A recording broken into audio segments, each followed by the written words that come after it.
Hello everyone, it's time for us to go and take a look at the iPad 10th generation and see how this particular iPad holds up in the middle part of 2024. Now, I will tell you there's a lot of cool stuff to still love about this particular iPad. I still think though, if you want, I would probably recommend buying like an M1 iPad Air or like an M2 iPad of some sorts. Those ones are probably going to be better overall than this one, but this is not a bad iPad at all. If you don't really care about the Apple Pencil thing at all, then this is a very, very decent iPad for sure. So first of all, if you want to pick it up, links will be down in the description. You can get them from there and you can help support the channel at the same exact time. Now, starting off with the outside of these particular iPads, the first thing you're going to have to remember is that personally for me, I think the body of this thing holds up very, very well. You're getting a 10.9-inch liquid retina display on the front of this thing, and it's a very good panel. It's true tone. It's not very good, but it's good enough for the most part. Pretty thick bezels around it, front facing camera, nothing super insane. It's kind of what we'd expect before, and it's kind of what I've already made like 3 reviews of this thing and comparisons of this thing throughout this year. So, we've already seen this thing a couple of times before, but a big change is that we did see that price tag actually dropped. So now it is $349 for this particular iPad, which is actually pretty insane. So the fact that we have this thing at that level, at that price tag, is actually pretty crazy because it's not like the most expensive thing anymore. It's very, very cheap, and it was never the most expensive thing. But for it to be $349 is actually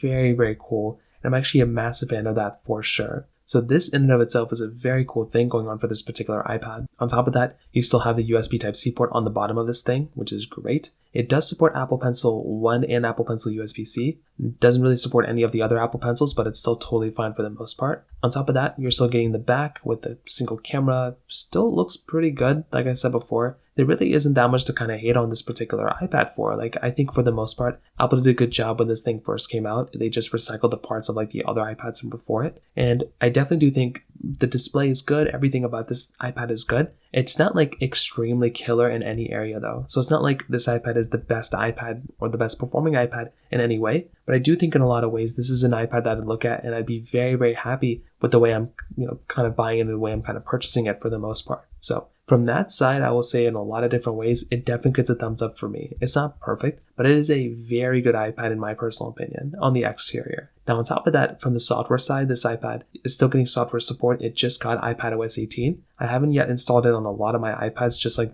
just kind of the cheapest iPads. But these more expensive iPads, you have to keep in mind, are still going to be holding up very well from this particular side as well. These iPads, like the iPad 10th generation, like iPadOS 18 was made for this type of iPad. So when you kind of think about that, that's a very, very big, important thing to kind of keep in mind. And that's something that I actually like a lot about these particular iPads, is that the software is going to be tailored for these particular devices. And if I'm going through and purchasing a particular device, I love the fact that my iPad is, kind of being able to handle these types of things that I'm throwing at it. So I do think this in and of itself, once again, is another very, very cool thing going on for these particular devices. So from that side alone, that's another very cool thing going on for these particular devices too. On top of that, the performance is also very good. Inside of this iPad, you're still getting that Apple A14 bonded chip inside of it, which is a very good chipset inside. And you're still maintaining all the other things that you normally get. You're getting a good amount of RAM. You're getting a good, minimalistic version of software, which is very cool as well. So there's still a lot of cool things to love about this particular phone too from that side. So I will definitely tell you, in my personal opinion, the iPad 10th generation is still very good in a lot of different ways. It's not perfect, and there definitely is some,